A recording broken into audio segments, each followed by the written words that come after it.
an excellent and gentle man of my acquaintance, has said when 51% of the voters believe in cooperation as opposed to competition, the ideal commonwealth will cease to be a theory and become a fact. That men should work together for the good of all is very beautiful, and I believe the day will come when these things will be but the simple process of 51% of the voters casting ballots for socialism will not bring it about. The matter of voting is simply the expression of a sentiment, and after the ballots have been counted there still remains the work to be done. A man might vote right and act like a fool the rest of the year. Please like, share, subscribe Ark TV for more video like this and to keep yourself update for more interesting articles with us, and don't forget to press the bell icon. The socialist who is full of bitterness, fight, faction, and jealousy is creating an opposition that will hold him and all others like him in check. And this opposition as well, for even a very imperfect society is forced to protect itself against dissolution and a condition which is worse, to take over the monopolies and operate them for the good of society is not enough and not desirable either, so long as the idea of rivalry is rife. As long as self is uppermost in the minds of men, they will fear and hate other men, and under socialism there would be precisely the same scramble for place and power that we see in politics now. Society can never be reconstructed until its individual members are reconstructed. Man must be born again. When 51% of the voters rule their own spirit and have put 51% of their present envy, jealousy, bitterness, hate, fear, and foolish pride out of their hearts, then socialism will be at hand, and not until then. The subject is entirely too big to dispose of in a paragraph, so I am just going to content myself here with the mention of one thing: the danger to society of exclusive friendships between man and woman and woman. No two persons of the same sex can complement each other, neither can they long uplift or benefit each other. Usually they deform the mental and spiritual estate. We should have many acquaintances or none. When two men begin to tell each other everything, they are hiking for senility. There must be a bit of well-defined reserve. We are told that in matter, solid steel for instance, the molecules never touch. They never surrender their individuality. We are all molecules of divinity, and our personality should not be abandoned. Be yourself. Let no man be necessary to you. Your friend will think more of you if you keep him at a little distance. Friendship, like credit, is highest where it is not used. I can understand how a strong man can have a great and abiding affection for 1,000 other men and call them all by name, but how he can regard any one of these men much higher than another and preserve his mental balance, I do not know. Let a man come close enough and he'll clutch you like a drowning person, and down you both go. In a close and exclusive friendship, men partake of others' weaknesses. In shops and factories it happens constantly that men will have their chums. These men relate to each other their troubles, they keep nothing back. They sympathize with each other, they mutually condole, they combine and stand by each other. Their friendship is exclusive and others see that it is. Jealousy creeps in, suspicion awakens, hate crouches around the corner, and these men combine in mutual dislike for certain things and persons. They foment each other, and their sympathy dilutes sanity by recognizing their troubles. Men make them real. Things get out of focus, and the sense of values is lost. By thinking someone as an enemy, you evolve him into one. Soon others are involved and we have a clique. A clique is a friendship gone to seed. A clique develops into a faction, and a faction into a feud, and soon we have a mob, which is a blind, stupid, insane, crazy, ramping, and roaring mass that has lost the rudder. In a mob,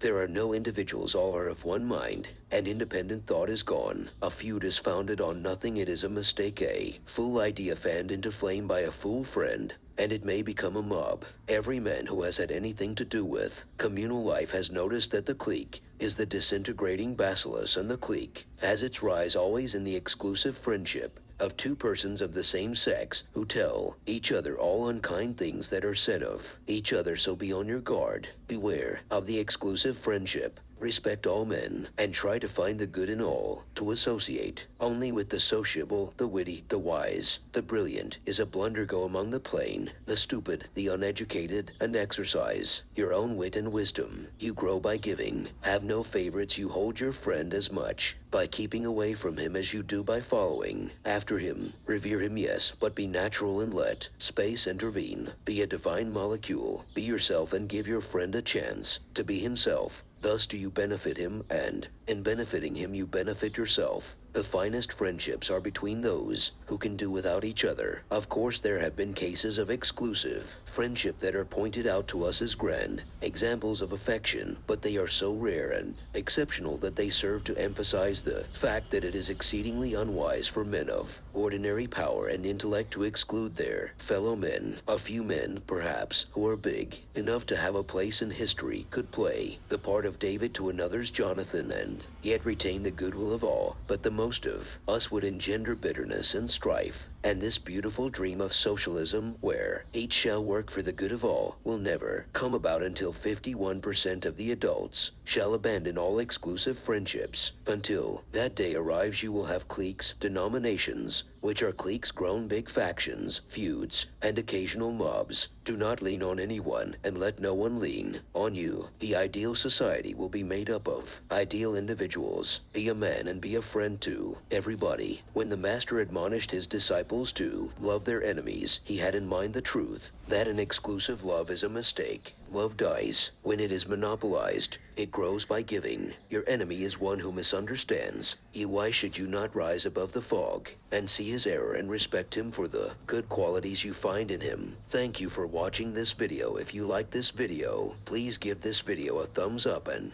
do share your feedback in comments. And don't forget to subscribe ArkTV for more video like this.